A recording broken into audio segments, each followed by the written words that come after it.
I heard that someone mentioned this in one of the comments. Two Spider-Man actors endorse a queer Peter Parker, so why not? My first thought would be, oh, they're kidding, right? And then second thought is, of course they're not. Of course they're not kidding. They're absolutely serious. So let's take a look at this together. The LGBTQ plus, don't forget the plus, bigot, side of comic fandom has been making more and more of a push for increased representation. While mainstream superhero media has been slow to respond to this effort, if at all, two actors famous for playing Spider-Man had not only responded. Okay, when I first heard this, I thought they were talking about the comic book. Not only responded to it, but even seemed interested in adding to that push themselves. Except I'm sure that people with money are just cringing at the thought of it. Tom Holland and Andrew Garfield both have discussed the possibility of playing a queer Spider-Man. In the promotional tour for Spider-Man Far From Home, Holland expressed open interest in playing a gay Spider-Man. Garfield brought the issue up multiple times, openly pondering the possibilities of making Peter Parker bisexual. Well, that's kind of two different things. Don't erase bisexuals. Remember what they did to Freddie Mercury.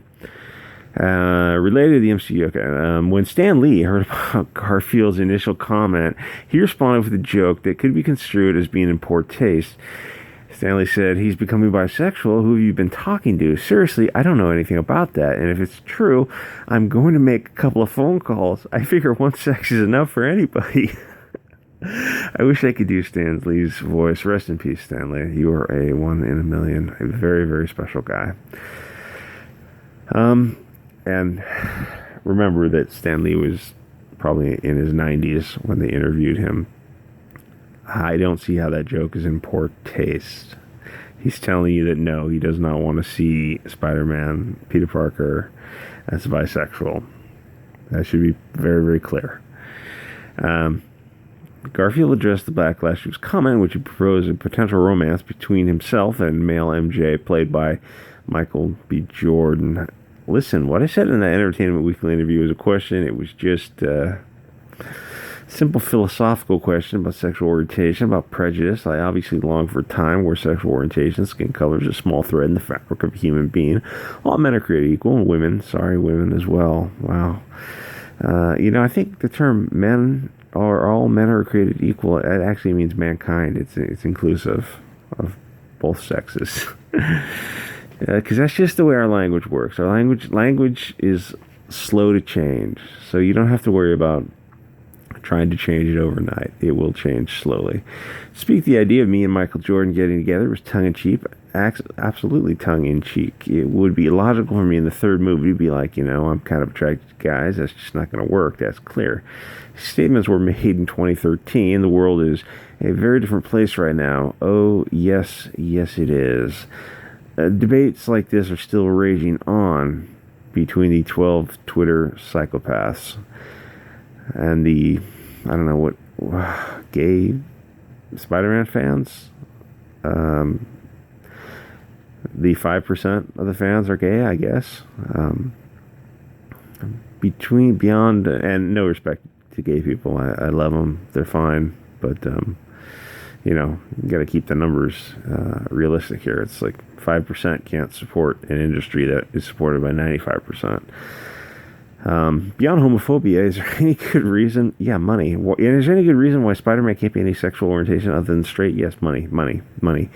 You're selling to the biggest market you can. It's not homophobia. You don't need to poison the well. Yes, they're trying to sell tickets. Sell to the 95%. That should be blindingly obvious. The most obvious answer to this is that Peter Parker is already firmly established as being attracted to women and women only. Yes, if you read the comic book, you know those things. So he can't possibly change key aspects himself. Never been called into question before, except this isn't true.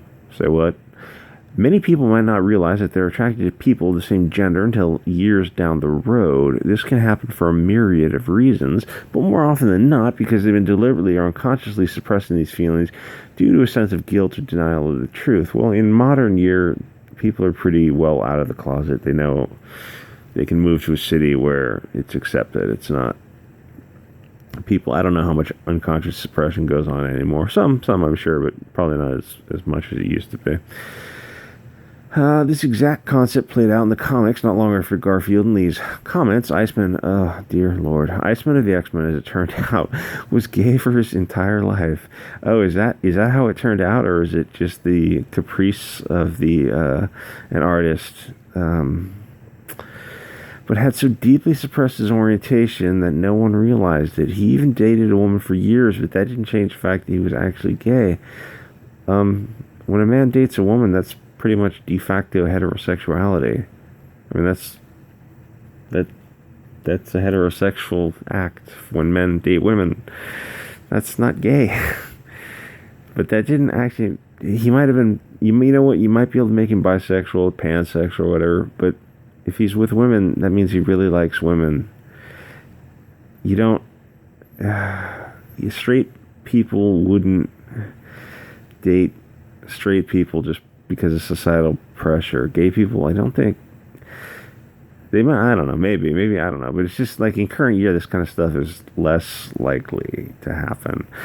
So even if Peter Parker turned out to be gay or bisexual, this revelation would retroactively alter his history, but not so radically that he'd be unrecognizable. Of all the currently canonically heterosexual superheroes, like all of them, or all of them they used to be, I guess, what makes Spider-Man a more likely candidate to come out of the closet? Spider-Man is a character of universal appeal. True that. Unlike Batman or Superman, anyone can see themselves as Spider-Man, sort of. He's the ultimate underdog, loved and hated, plagued by mundane and serious problems alike, and always down on his luck. He's a character that's best when he's struggling against something. I remember as a kid reading those comics, they gave Spider-Man too much of a burden. Sometimes it's like, yeah, come on, lighten up on the guy. But yes, all those things are true.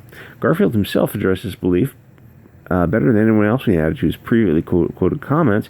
It was just a philosophical question, and what I believe about Spider-Man is that he does stand for everybody: black, white, Chinese, Malaysian, gay, straight, lesbian, bisexual, transgender. He'll put himself in harm's way for anyone. He's colorblind. He's blind to sexual orientation, and that is what he's always represented to me. He represents the everyman, but he represents the underdog and those marginalized who come up against great prejudice, which I, as a middle-class straight white man, don't really understand so much. Wait, who's middle class? Who? Garfield's middle class? Okay. The debate around the character's sexuality is reminiscent of another controversy from a while back when The Amazing Spider-Man was announced. Many fans petitioned the actor Donald Glover be cast in the role of Peter Parker. The idea of a black Spider-Man was similarly divisive, with some arguing changing the character's race was too radical, while others argued it would be a terrific representation for African Americans, and that there would be no good reason why the character had to be white, except if it's a good representation for African Americans, then it's also a good representation for European Americans. And you have the history of the character is that it's a European American of some lineage, and the Europeans, when they made the European Americans, they made the comic book, America was probably, 80-90% European descent. And now it's about 60% European descent, and the big chunk of Latino or Southern American descent, I should say, is a secondary grouping. African American is, I think, about 13%. So you're saying there's no good reason why the character has to be of European descent. Well, yeah, the good reason is because that's your biggest market. I mean, this isn't rocket science. If I was writing books and I found out my biggest market was Guatemalan, then you bet your ass I would be writing Guatemalan characters and villages and names into the story. I would write whatever people want to read, as long as there's an audience there. And if your audience is American audiences, then they're majority European. That's why, unfortunately, African American characters are usually ancillary. There are some great African American main characters, Luke Cage and Panther and all that kind of thing. But you can always just create a new character. You don't need to make Spider-Man Honduras, or you can just make another character that's from Brazil or wherever you want to make them from. You can just create new characters. Stan Lee and Jack Kirby and all the rest of these people, they created new characters. All the guys at Comicsgate also created new characters. You guys at Marvel and DC and the rest can create your own characters. You don't need to just changing characters. It just means you're just lazy. You don't have ideas. And I know you people, you do have ideas. So it just means you're lazy. This controversy ultimately proved there was an audience for a person of color playing Spider-Man. What color was Spider-Man? Aren't all human beings? All human beings are people of color. Shortly thereafter, Brian Michael Bendis and Sarah Pichelli created Miles Morales, who went on to get a movie of his own. I heard that was very good. Spider-Man Into the Spider-Verse. In this, Spider-Man is a chunky, middle-aged Jewish man, a tech-savvy Japanese schoolgirl. Oh, that's so cliche. But Japanese schoolgirls are probably very tech-savvy, so... a not dead Gwen Stacy. Yeah, that would be cool. A noir detective voiced by Nicolas Cage. And a pig. In that crowd, would a bisexual Spider-Man really stand out at all? No, if you want to make him bisexual, hey, go for it. Go for it. But, I mean, don't make him like Iceman bisexual, where it's just over the top. You want to write a gay or bisexual character? Fine. But you should have a very moderate, a very conservative person write the gay or bisexual character. And no, the writer does not have to be gay or bisexual. You do not have to be what you write. A European, an Irishman can write a Nigerian just fine, and the reverse is also true. You just need to open a book and do a little bit of research. You don't need to actually be gay to write a gay character. It's just nonsense. Writers are writers for a reason. They're very creative, very intelligent. Why can't Spider-Man be gay? Well, gay is not going to work because there's just not enough of them. And while technically bisexuals are even more rare than gays, it also I think with bisexuals, you kind of open yourself up to a bigger audience. It's just kind of how it feels to me. Because you can date women and you can date men or whatever. As Spider-Man Into the Spider-Verse reminds us, anyone can put on that mask and be Spider-Man. And let me ask a question here if anyone got this far in the video. Are there any big gay characters in films? Like big budget films with gay characters as the protagonist? I know it's kind of a dumb question, but my mind is just slipping around it right now. Big budget films with gay characters. Because I asked that question is I want to know how much of a risk it would be for these Spider-Man films. I assume they're over $200 million films, huge, big budget films. How much of a risk is it for the investors to have a gay character? And I'm curious as to how many times has it done before. The only film I can think of is Brokeback Mountain with Jake Gyllenhaal, the guy who was in that movie about time travel that I'm slipping on the name of that one too.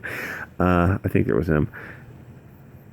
That's the only film I can think of. I'm sure there are other films with big budget films. Are there other big budget films with gay characters?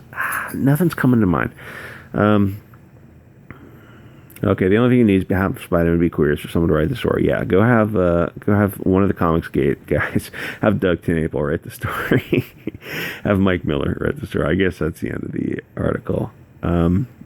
I saw this one earlier, and I almost made a video about this, but someone had mentioned it. I saw this. Young Justice's Outsiders handle its gender fluid arc perfectly. That caught my attention because, again, I think these people are just kind of confusing numbers about. They want to. Okay, gender fluid people. What percentage of your audience is gender fluid? And I know it sounds like, oh, you're such a. I don't know, so intolerant to not entertain these ideas of gender fluid people, but no, just from the economy side of it, what percentage of your audience is into gender fluid or believes in? God, that's a horrible sounding word. Because whenever you hear the word gender fluid, what do you think of? You think of the male and never mind, or the female. Just they both have gender fluids, and it's not something I want to think about in a comic book.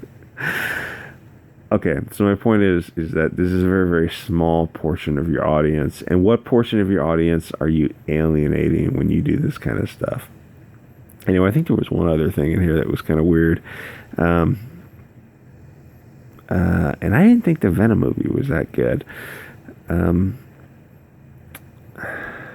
Oh, Riri. Oh gosh. Why?